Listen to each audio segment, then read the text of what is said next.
What's up, you guys? Welcome to my channel. Today I'm gonna be giving you my labor and delivery story, and I did get induced. Let me preface this by saying I am currently 7 weeks postpartum.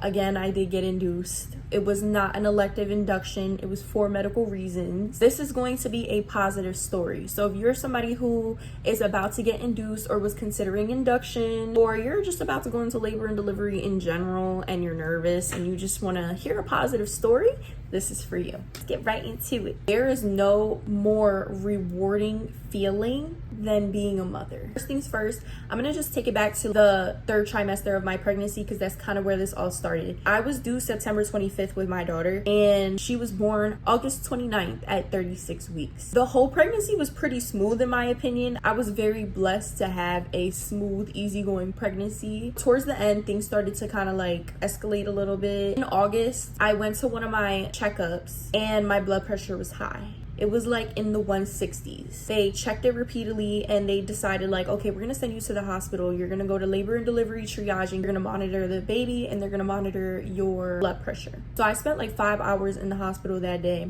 Basically what had happened was they sent me back home, but they let me know, hey, we're going to be diagnosing you with hypertension because we have not seen an improvement in your blood pressure. So I'm like, okay, cool, whatever. Basically, they were so worried about it because it usually most commonly develops into preeclampsia. And preeclampsia is one of those things that can be very sneaky. Also, please don't mind the mess back here, girl. I got a lot going on up in this house, okay? And let me know. We believe it's medically necessary for you to get induced at 37 weeks. So they wanted me to go to exactly 37 weeks because once you hit 37 weeks, you're pretty much considered full term. I thought I was gonna have my baby early September. At this hospital visit, they recommend that I start monitoring my blood pressure at home. A week and a half later, I checked my blood pressure and it was over 160 over the top. So I did call in and they recommended that I went back into triage to get checked again. At this point, they made me spend 2 nights in the hospital to make sure this doesn't develop into preeclampsia or that the baby's not under stress. Spent 2 nights in the hospital.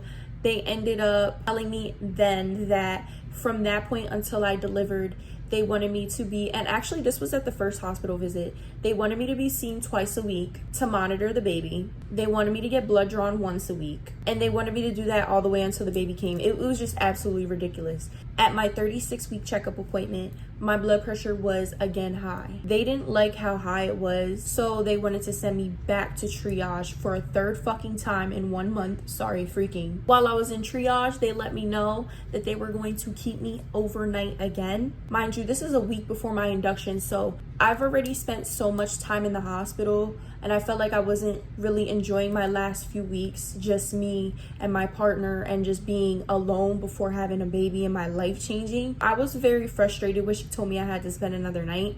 And once she told me that I had to spend another night, the blood pressure monitoring cuff thing, it went off and my blood pressure was like 180. Doctor walked back in the room and she was like, okay, listen, your body decided for you. We're officially diagnosing you with preeclampsia and we're gonna induce you tonight. Basically, because I had preeclampsia, they decided to hook me up to the IV and pump me with magnesium, which was supposed to, I believe, if I'm not mistaken, prevent me from seizing during labor due to the preeclampsia. And because I was hooked up to the IV and they had me on magnesium, they did not allow me to move out of bed at all. The entire time I was in labor. The entire time. Like, I literally had to just lay there. I was hooked up to so much shit. It was ridiculous. It almost felt like I had to learn how to walk again once I gave birth. That was a very humbling and vulnerable experience for me, I will say. The doctor checked my cervix and she had let me know like, hey, you're 2 centimeters dilated actually, and you have a very nice stretchy cervix. We're gonna start with the Foley balloon catheter thing to help dilate me even more. I was very, very scared of this, I'm not gonna lie, because I've heard so many people on the internet express just how painful it was. Let me be the first, if not, to tell you that shit did not hurt me at all. Listen, everyone's body is completely different. What might hurt you may absolutely not hurt the next person. It didn't hurt me at all. It did not hurt going in and it did not hurt coming out whatsoever. They had that in me until 6 in the morning. At 6 in the morning, they came in and they pulled on it. pulled it out, and I was about 4 centimeters at this point, in between 4 and 5 centimeters. At this point, I called my mom to come. They were like, okay, so now what we're gonna do is we're gonna start the Pitocin. They gave me the Pitocin and I felt absolutely nothing. They came in like every hour and turned it up one, and I felt nothing. Before we got to 20, I'm like, listen, we're at like 16 now. Like, what do we do if this does not work? I had the impression that I was probably gonna be doing that for a while, because it was just not working. Because I was contracting. The contractions that I felt were very faint. They felt like period cramping, but they were stable contractions. I was not feeling that shit, bro. I'm telling you, like, I don't know what the hell was going on with my body, because I've never heard nobody say no shit like that in my entire life. So basically, at this point, it was like after 7, because there was a new doctor and new nurses and stuff. This new doctor came in. She wanted to talk to me about breaking my water since the Pitocin wasn't working. And I told her that I really did not want to get my water broken without getting the epidural, because I also was scared of that, because I also heard from so many people that getting your water broken really hurts. I ended up telling her, like, why don't we do a cervical exam, see where we are, then give me some time to think about whether or not I want to get my water manually broken. She starts checking my cervix, right? And as she's up there checking my cervix, she tells me, you're still at 5 centimeters and your cervix is very thick and the baby's sitting up very high, so I don't think it's a good idea to break your water anymore. I'm like, that's a little weird, considering every other nurse and doctor that was checking my cervix before told me I was making great progress and that my cervix was very thin and stretchy. I thought that was a little weird. Let me just say this. The nurses and doctors that I had were the absolute most amazing, sweetest, awesome people ever, and they made my entire experience so smooth sailing and comfortable. I didn't have a single bad experience, but I will say this particular moment, the only huge red flag out of the whole experience. She was up there for quite some time. It felt like she was just fucking around, like she was just playing around up there. She was like, oh my god, like, the baby is so active, she's dancing on my fingers. Like, I'm like, okay, like, get out. And then, bitch, when I tell you I feel a stretch like this, it felt like she went like this. Nurses and doctors, please tell me, this bitch broke my water on purpose, didn't she? She tried to play it off and make it seem like my water just broke by itself. So you just told me my water was not ready to be broken, and all of a sudden my water broke? It just didn't make any sense to me.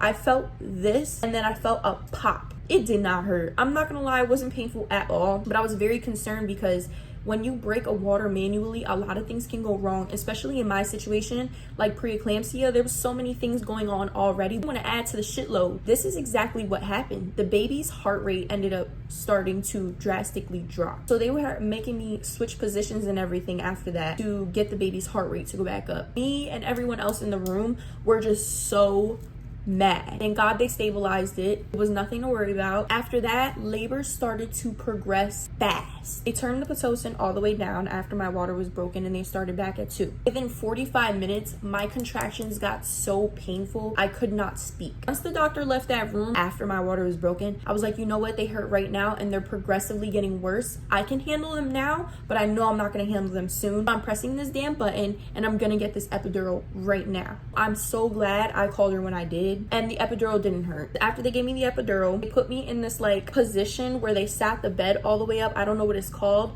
And they had like the peanut ball between my legs. I was pretty much sitting like that. Made me progress so quick. Felt like I was about to shit out a bowling ball. Honestly, my epidural, I'm convinced it failed. It didn't fully fail. It didn't fully fail because when they were stitching me up, I didn't feel that. I didn't feel surface level things, but when I tell you I felt my baby come out, I felt her go through, I felt it. I felt that shit. I can't imagine having done that without the epidural, even though it didn't fully work. Within 28 minutes and about like 4 or 5 pushes, my baby was out. She was born Friday, August 29th. At 10:43 p.m. She was so freaking small, like so tiny. And I only had a 1st-degree tear. I think they did like 1 or 2 stitches. And I healed up pretty quick. My first poop and pee, TMI, people say that hurts too. It was so relieving for me. It was pretty smooth, if I do say so myself. I feel like it was a very successful induction. 22 hours exactly of labor. Go into your experience with an open mind, positive mind, and an open heart, because anything can happen. Like, make sure you are mentally prepared for any possible angle. Don't be delusional and tell yourself like, yeah, this is gonna happen and that is gonna happen, because things don't always go as planned, and that's totally okay. And motherhood, pregnancy is not one size fits all. It is different for every single person, every body, every single pregnancy in itself is different. If you guys have any questions, or if you want me to do a Q&A at all, drop your questions in the comments or message me. That's totally fine. There's no such thing as TMI here, so ask away. Hope you guys enjoy this story. Don't forget to like, comment, and subscribe, and I'll see you in my next video.